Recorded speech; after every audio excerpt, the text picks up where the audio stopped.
Varieties are bred to make huge crops. They're susceptible to everything. There's always something wrong with them. This is kind of a new one.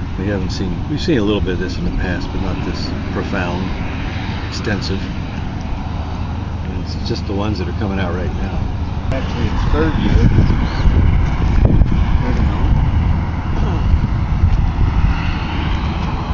So this year is a little odd. Usually it's warm enough that you have maybe a month of growth on the plants before it makes fruit, makes flowers. This year they only had about 2 weeks. Late winter. Stayed cold right up to the end. We had 3 nights like 19, 18, 17 degrees. Then we came in and cleaned up our plants. Tried to thin these plants down to 3 crowns. And about a week later we had 90-degree temperatures, and they did not have time to grow a big plant before they started blooming, so the plants are smaller than normal. They just now got the color they should, and the leaves look real healthy. The trick now will be to keep them blooming so we can get a longer season. Right. So if the plants are smaller, do you think that'll mean a lower yield, or just wait and see? It means for healthier, better berries because they're open to the light and the air, and a lot of times you get huge yields. You have huge plants, and down in the middle, the air and the light can't get to it. You got poor quality, a lot of disease. Right. I don't expect much disease since they are third-year plants. We're not going to have huge berries. They're coming. They're getting close. You can see these ones that are getting white. Yep. They've got just a couple days. They'll start to turn pink and then turn red. And they're not huge berries. We've kind of carved out a niche for not the biggest berries, but the ones that with good flavor. Just uniform size, rather than these monsters with a hollow or they got bad cores and all that. So the question is going to be these little guys that are still blooming and whether they're going to make fruit. Sometimes you see these little ones that say there's no way it'll make it, but that's got 3 weeks before it makes a berry. If it can stay healthy, may well make one just like that we're one looking at here. Yeah. And this one here is called, well, sometimes people call these hands, but they're stalks that come out to bear the fruit. One is called the primary. It's always the biggest and right in the middle, and then there'll be side bloom. If you go south, and these are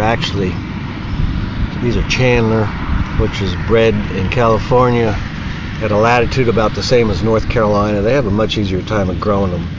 The day length matches when they want to bloom and make fruit. Being further north, it's hard for us to do that. Plant one's called Flavorfest, bred in Beltsville, USDA. Ken Lures came up with the thing. Never seen the berry, but it's supposed to be adapted to the mid-Atlantic rather than to lower latitudes.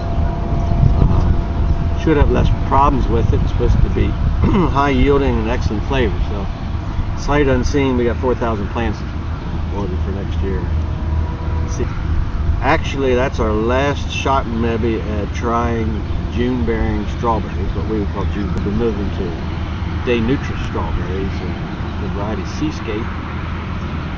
They make strawberries all summer long because they do not flower according to day length.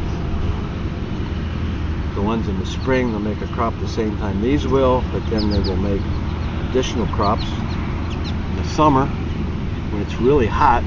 Usually the quality is good, and then in the fall they'll make, when the temperatures get the same as about now, this is May 20, we get beautiful berries again, and those you may have seen at market already. We sell pints, high quality and out of season, they get gobbled up, so been doing more of that. We have some of them over here. We'll get down there and take a look at those. Now, just to show it is the real world, there's some of our freeze damage. You can see that strawberry black. He did make it. But we do certainly have lots of good ones in there. And these are the Everbearing, the Seascape. That one may have been cold damaged.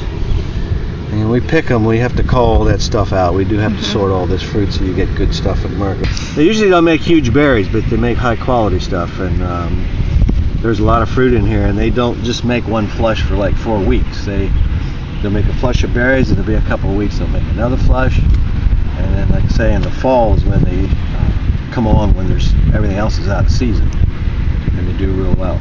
This is not a new planting. This was carried over from last year. So we've spent a lot of time getting down in here, pulling out extra parts of the plant that we didn't need, getting out all the dead leaves. If you can keep this healthy down here in the bottom, that's where the disease usually starts from, and that detritus, gray mold, will come up from there and cause the problems for you later. I took some pictures of Orbalin and Oscar when they were cleaning them up and posted them on Facebook. You did? Okay. Yeah. Okay. Yeah, we spent a lot of money that this year. I think we spent $5,000 cleaning up strawberries, but we're waiting for that to pay back. We figure by the time we harvest our crop this year, we'll have about $15,000 in them. So labor. Yep. Almost all labor. All labor. Waiting for it to come back. So that's. And will we be picking these in June? They'll come off at the same time. The same time as these, but then we'll pick a second. They'll last much longer, and then there'll be a second one, which sometimes we have trouble with quality because of the heat. They don't like the heat. No. And then it gets cooler in the fall. Yeah, and that's when they produce really nice stuff. Yeah, really nice stuff. Yeah. Good. And, well, if you turn around, you can see a little where we're at, because down there's our packing house. We're up on the higher part of this farm for frost elevation to try to avoid some of the frost. We did have covers on these when we had our frost event the other night, and it protected most of them, but not all of them. It did get a few. And we got 2 bee boxes in there behind you too, Katie, for pollination purposes. That's important to get them pollinated. They'll make berries without them, but with pollination they make better quality and bigger berries. Okay. More? Do you want to go down to the lower block? Yeah, we've got another plot of this kind that was just planted here a couple weeks ago. They're looking real healthy. Let's go down and take a look at them. Okay. Okay, we're down here in the lower part of the farm, closer to our buildings, lower elevation. This ground has been in apples for 25 years, I guess, something like that. And we're rotating off of tree fruit into vegetables and then back to tree fruits. So we needed a site for more of these seascape Everbearing strawberries.